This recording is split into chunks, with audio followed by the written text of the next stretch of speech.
you all.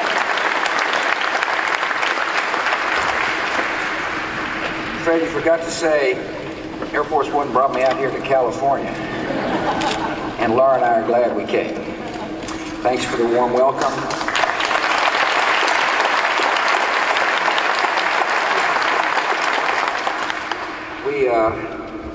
We're great fans of Nancy Reagan. We admire her strength. We admire the love she has for her husband, and we're grateful for your friendship. Thank you, Mrs. Reagan.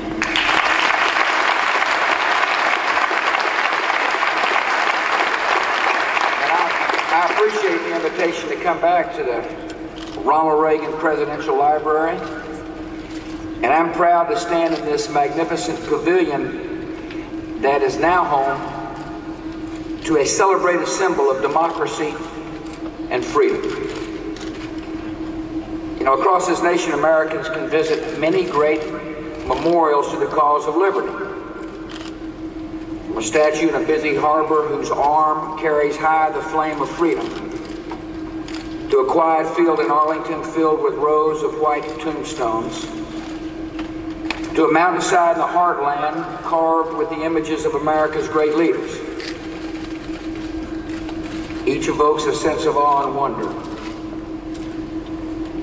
But none could soar at more than 500 miles an hour, carrying freedom's message across oceans and continents. It was President Reagan's dream to share Air Force One with the American people by bringing this plane to his presidential library. Now, as this pavilion opens, Americans will have the chance to experience firsthand the majesty and the power of this incredible aircraft. I want to thank you all for making this possible. This is an important contribution to the history of America. I appreciate Fred Ryan, the chairman of the Board of Trustees, and I want to thank all the trustees who are here.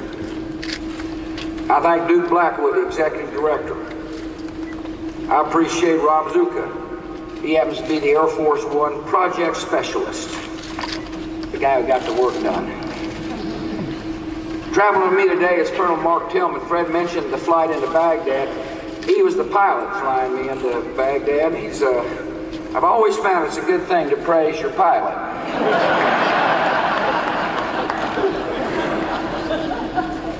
I appreciate former Governor Senator Pete Wilson being here. It's good to see you and Gail. Thanks for coming. Former Attorney General Ed Meese and Ursula. Members of the United States Congress, some of whom, all of whom I'm about to mention, jumped on Air Force One yesterday to fly from Washington to Los Angeles. They've heard it's quite comfortable. Elton Gallagher and his wife Janice. Elton is the congressman from this district. David Dreyer and Dana Rohrabacher, thank you all for coming. I know Mayor Paul Miller is with us. Mr. Mayor, thanks for being here. We appreciate you coming. The only advice I have is fill the potholes. We're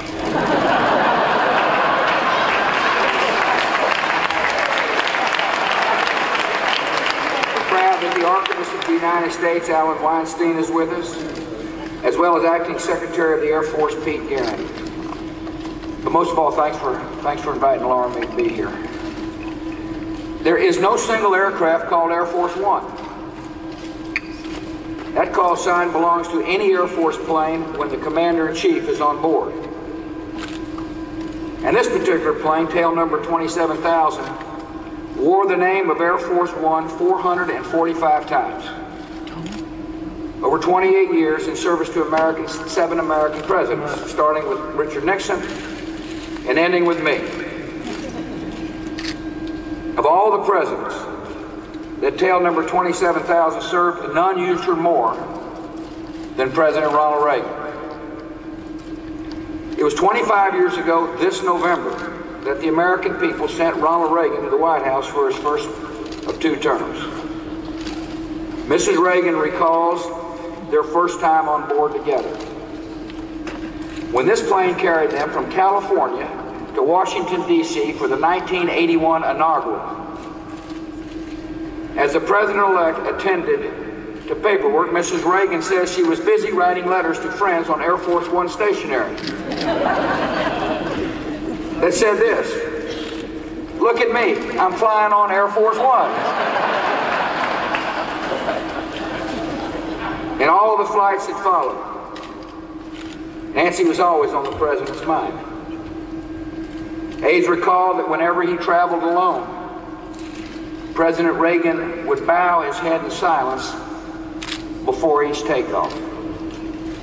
When asked why he did so, the president replied that he was asking the Lord to take care of Nancy should something happen to him.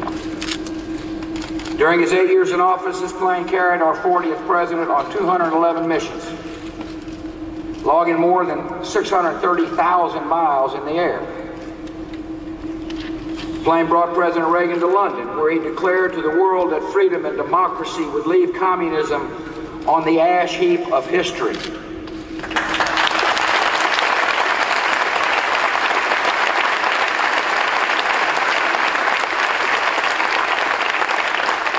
Brought President Reagan to Berlin, where he challenged General Secretary Gorbachev to tear down this wall.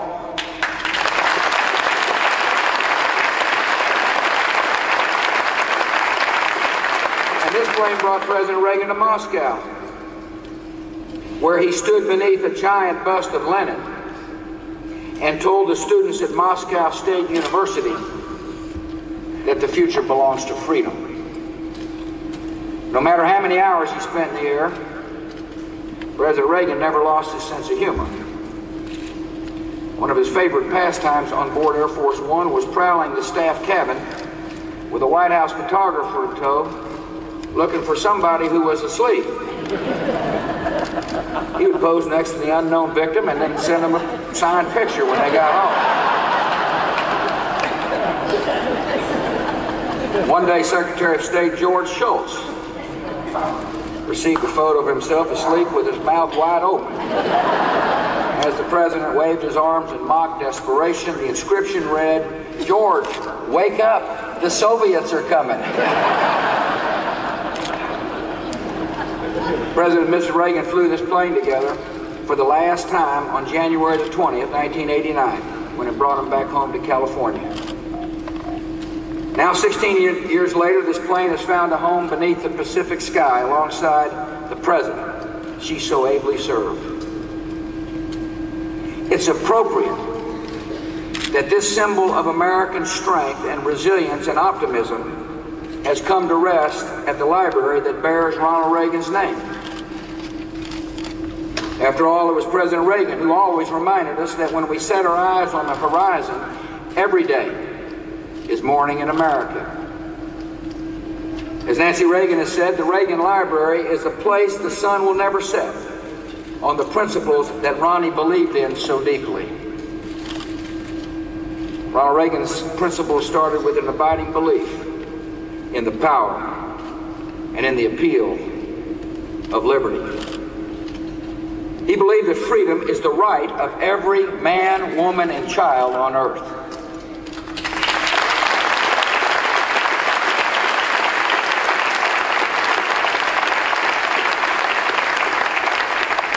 He recognized that freedom was opposed by dangerous enemies. And he understood that America has always prevailed by standing firmly on principles and never backing down in the face of evil.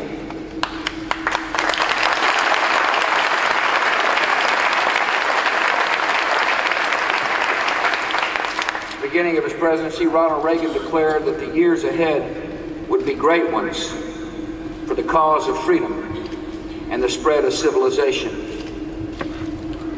He dismissed communism as a bizarre chapter in human history whose last pages were being written. For 8 years he acted on that conviction, and shortly after he left office, the Berlin Wall came down, the evil empire collapsed, and the cause of liberty prevailed in the Cold War. The pavilion that we open today includes a Cold War gallery where a new generation will learn about the great victory for freedom that President Reagan's leadership helped secure. They'll see how President Reagan rallied the world's democracies to defend liberty against the totalitarian aspirations of Soviet communism. They'll see how his strategy and vision secured a free and peaceful Europe. They will learn that the key to victory lay in our resolve to stay in the fight until the fight was won.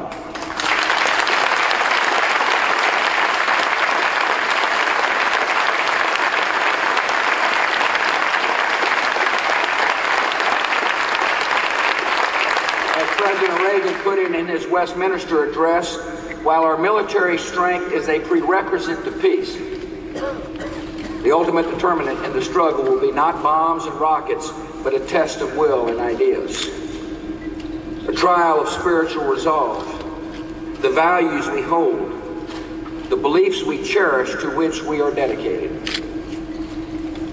Because of Ronald Reagan's leadership, America prevailed in the 20th century's great struggle of wills. And now in this new century, our freedom is once again being tested by determined enemies. The terrorists who attacked us on September the 11th, 2001 are followers of a radical and violent ideology. They exploit the religion of Islam to serve a violent political vision. The establishment of a totalitarian empire that denies all political and religious freedom. These extremists distort the idea of jihad into a call for terrorist murder against Christians and Jews and Hindus and against Muslims from other traditions who they regard as heretics. Like the ideology of communism, our new enemy is elitist, led by a self-appointed vanguard of Islamic militants that presume to speak for the Muslim masses. Like the ideology of communism, our new enemy teaches that the innocent can be murdered to serve a political vision. Like the ideology of communism, our new enemy pursues totalitarian aims. Like the ideology of communism, our new enemy is dismissive of free peoples, claiming that men and women who live in liberty are weak and decadent. And like the ideology of communism, Islamic radicalism is doomed to fail.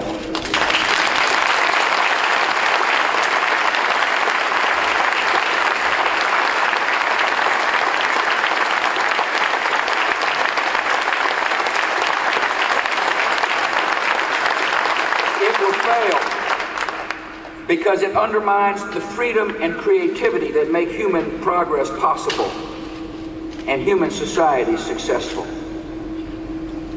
The only thing modern about our enemy's vision is the weapons they want to use against us. The rest of their grim vision is defined by a warped image of the past, a declaration of war on the idea of progress itself. And whatever lies ahead in the war against this ideology, the outcome is not in doubt. Those who despise freedom and progress have condemned themselves to isolation, decline, and collapse. Because free peoples believe in the future, free peoples will own the future.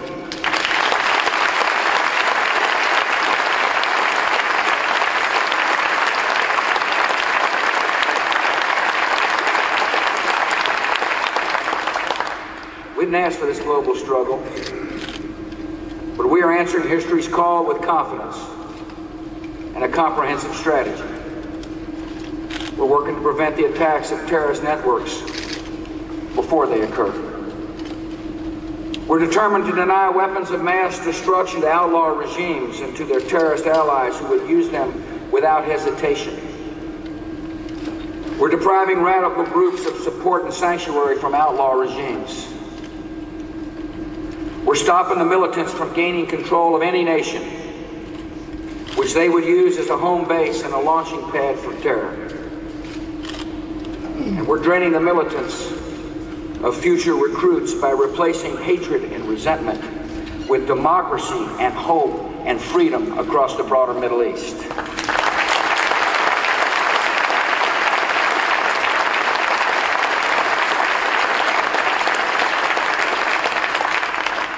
prevail in the war on terror. Because this generation is determined to meet the threats of our time. We understand our duty. We understand our responsibility to the American people. There will be tough moments ahead on this path to victory. Yet we have confidence in our cause because we have seen America face down brutal enemies before. We have confidence in our cause because we have seen the power of freedom to overcome the dark ideologies of tyranny and terror. And we have confidence in our cause because we believe, as President Ronald Reagan did, that freedom is one of the deepest and noblest aspirations of the human spirit.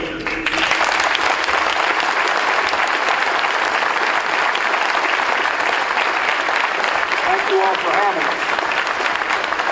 May God bless Ronald Reagan, and may God continue to bless the United States of America.